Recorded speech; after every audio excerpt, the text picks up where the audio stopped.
Conhecer, do Francisco Varela. Gente, esse livrinho fala sobre as ciências cognitivas e ele é um livro mais assim de uma retrospectiva histórica, tá?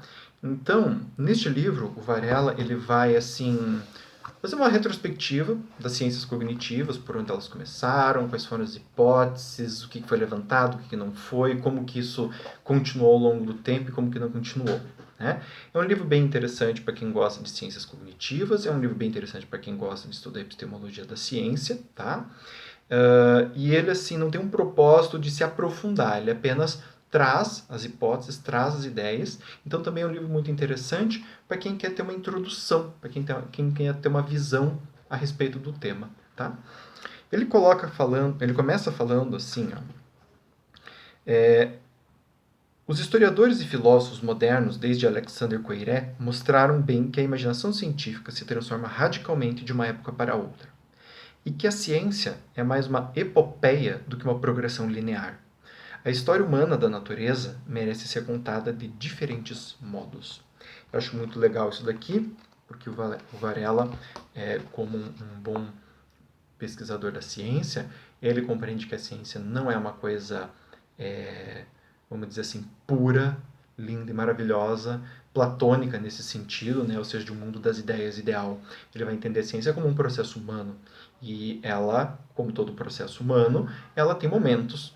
Né? Ela não segue uma progressão rígida de 45 graus em direção ao infinito e à perfeição. Não, ela segue o curso da humanidade, ela segue o que a humanidade consegue fazer em termos de ciência. E a partir disso é interessante a gente estudar a história, né, da ciência, porque ela nos mostra como que a ciência vai sendo construída. No caso das ciências cognitivas, ele vai falar neste livro sobre o que ele coloca como 4 etapas. Né? Então, na primeira, o comecinho, quando as perspectivas estavam começando. Depois ele vai falar sobre a parte dos símbolos, a hipótese cognitiva. Depois, a emergência, uma alternativa à manipulação dos símbolos. E, por fim, a enação, uma alternativa à representação. Tá? Então, para vocês irem entendendo o que isso tudo significa, ele vai falar assim, os primeiros anos viram intensas trocas de opinião entre cientistas de orientações muito diversas. Uma tarefa pluridisciplinar, cujo sucesso permanece inigualável e que aconteceu com notável coincidência na Europa e Estados Unidos. Na Suíça, Piaget formulava um programa de pesquisas daquilo que ele chamava de epistemologia genética, enquanto Konrad Lenz descrevia a sua visão de uma epistemologia evolutiva. E na mesma altura, nos Estados Unidos, Warren McCulloch começava a falar de uma epistemologia experimental. Em particular, John von Neumann, Norbert Wiener, Alan Turing e Warren McCulloch. É muito interessante notar que todas essas energias deram origem a um neologismo criado por Norbert Wiener, a cibernética. Então ele também vai falar dessas pessoas a respeito de questões de matemática e cibernética. Então todos esses daqui foram as pessoas que começaram o tal do movimento das ciências cognitivas. Tá? Depois, a segunda etapa, em que entram em cena os cognitivistas, né? Ele coloca aqui. Nesse ano, em 56, em 2 conferências, uma realizada em Cambridge e a outra em Dartmouth, novas vozes se fizeram ouvir, nomeadamente as de Herbert Simon, Noam Chomsky, Marvin Minsky e John McCarthy, que lançaram as ideias fomentadoras das grandes linhas das ciências cognitivas e do seu desenvolvimento. A principal ideia, que viria a impor-se no decorrer dessas conferências, foi o fato de a inteligência, inclusive a inteligência humana, se aproximar de tal forma daquilo que intrinsecamente é um computador, que a cognição pode ser definida pela computação de representações simbólicas. Então, no começo das ideias cognitivistas, nós tínhamos essa perspectiva muito grande de que o cérebro humano era exatamente como um computador. Tá? A hipótese cognitivista pretende que a única solução para explicar a inteligência e a intencionalidade resiste na justificação de que a cognição consiste em agir na base de representações que têm uma realidade física, sob a forma de um código simbólico num cérebro ou numa máquina. Então você tem símbolos, você tem um cérebro que computa esses símbolos, e a partir desta computação você vai ter inteligência, você vai ter intencionalidade, você vai ter até a consciência. Essa era a ideia inicial das hipóteses cognitivistas. Né? Isso deu origem a robôs, isso deu origem a muitos softwares que, entre aspas, pensam. Foi uma época bem interessante nesse sentido. Depois dessa fase, que tem começa a ter questionamentos a respeito disso, a gente começa a ver que o cérebro não é exatamente um computador, porque não tem um centro, né, de processamento, não tem uma placa-mãe no cérebro, vamos dizer assim, né? E nas Macy Conferences, o fato de não se encontrarem regras, nem processador lógico no cérebro real, e da informação não se encontrar guardada em zonas precisas, constituiu temas para discussões importantes. Então, aquela hipótese inicial não se verificou. Inclusive, pelo próprio estudo da neurologia, a gente viu que o cérebro humano não guarda informações auditivas aqui, informações visuais aqui, informações matemáticas aqui. Não, o cérebro não funciona dessa maneira. Ele tem um processamento e uma forma de armazenar muito mais complexas do que isso.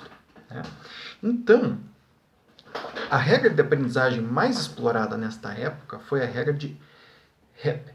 Em 49, Donald Hebb sugeriu que a aprendizagem poderia basear-se em modificações do cérebro que emanam do grau de atividade correlacionada entre neurônios, ou seja, se dois neurônios tentarem ativar-se em simultâneo, a sua união é reforçada, se assim não for diminuída. Assim, a configuração das ligações do sistema torna-se inseparável da história das suas transformações e do tipo de tarefa que lhe é incumbido. Daí nasce a palavra conexionismo. Ou seja, o que o Hebb vai falar é que não tem como a gente ter um aprendizado, uma inteligência, até a consciência, se a gente não leva em consideração o universo no qual isso acontece, tá? E nem o tipo de desafio que esse universo traz. Então, antes, a gente tinha uma ideia de que o cérebro tinha lá um monte de conjunto, um monte de código, e ele ia operar independente do que acontecesse no universo. Agora a gente entende que não. Então a gente entende que tudo isso é um processo dinâmico, ou seja, o corpo não existe só pelo próprio corpo e o universo não existe pelo próprio universo, existe uma interação entre isso. E essa interação do corpo com o mundo e do próprio corpo com o próprio corpo, ou seja, a maneira pela qual algumas funções do nosso corpo interagem entre si e geram uma resposta ou outra, é que vai criar o tal dos códigos que a gente usa para se virar no mundo. Tá? E aí, mais tarde ele coloca assim, devido à natureza configuracional do sistema, uma cooperação global dele emerge espontaneamente quando os estados de cada neurônio em causa atingem um estado satisfatório. Tal sistema não requer, portanto, uma unidade central de tratamento para controlar o seu funcionamento. Então, o que ele está falando é que agora a gente não entende mais que tem um centro a partir do qual tudo se organiza, que o todo se organiza usando o próprio todo. Tá? Então, aquela ideia de placa-mãe, onde está contido tudo, e se quebrar isso, acabou tudo, não existe mais. Agora, o corpo inteiro, o cérebro e o corpo inteiro, processam informações, criam respostas e se retroalimentam com isso. E é esse corpo quem organiza tudo. Tá? Muito bem. Aqui, depois, pela quarta fase, nós vamos ter um desafio a essa ideia. O verdadeiro desafio colocado às ciências cognitivas por esta abordagem é posto em causa pelo preconceito mais enraizado na nossa tradição científica. Isto é, o mundo tal como percebemos é independente daquele que o percebe. Esta é a ideia da nossa ciência tradicional. Porém, se descrevemos, pelo contrário, concluir que a cognição não pode ser adequadamente compreendida sem o senso comum, que não é senão a nossa história física e social, somos levados a deduzir que aquele que sabe e aquilo que é sabido, o sujeito e o objeto, são a especificação recíproca e simultânea um do outro. Em termos filosóficos, o saber é ontológico. Então, o que ele está trazendo aqui é o seguinte, que as representações cognitivas, os símbolos, eles não existem de uma maneira platônica. Tem um mundo ideal das ideias, a gente tira aquilo de lá e vivencia a coisa. Não. Eles existem apenas dentro do mundo, apenas dentro da relação desses símbolos que são criados pela mente com o mundo concreto. À medida em que isso vai se criando, é que eu vou formando um saber. Então não existe um saber separado do mundo. O saber está no mundo e nós estamos no mundo com este saber. Que é o que ele fala aqui. Então o saber ele é ontológico. né? A ciência tradicional gosta de entender que existe um conhecimento de fato, né? E nós estamos separados disso, então nós temos que pegar isso daqui, né? Mas o conhecimento está lá, platonicamente. Ele vai falar que não. Então, as ciências cognitivas começam a ir nesta direção. E por fim, colocando aqui, né? Notamos que duas novas noções para as ciências cognitivas aparecem nessas respostas. Primeiro, porque a representação já não tem um papel-chave, a inteligência já não se define como sendo a faculdade de resolver um problema, mas como a de penetrar no mundo partilhado. Depois, é a evolução que substitui a ideia de uma estrutura funcional que justifica o conexionismo, que justifica a realização de uma tarefa. Enfim, da mesma maneira que o conexionismo vem do cognitivismo e de uma maior proximidade com o cérebro, também a abordagem da enexão dá mais um passo na mesma direção para englobar de igual modo a temporalidade da vida, quer se trate de uma espécie, evolução, de um indivíduo, ontogênese, ou de uma estrutura social, a cultura. Então, assim, a questão 1. O que é cognição? A ação produtiva. O historial da união estrutural em que age, que faz emergir um mundo.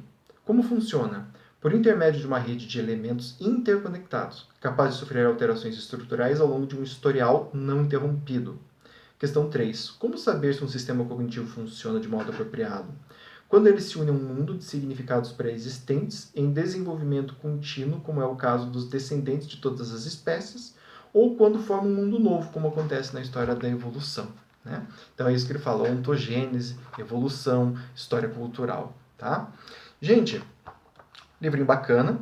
É um livro que a gente pode entender ele como um livro introdutório, mas ele tem uma certa exigência, assim, num conhecimento de ciência, vamos dizer assim, de epistemologia, do que significa a palavra epistemologia, o que significa método científico e tal. Então você tem que ter um pré-conhecimento para aproveitar bem esse livro aqui, tá bem? Mas de um jeito ou de outro é um livro ótimo, espero que vocês gostem e até a próxima. Tchau, tchau.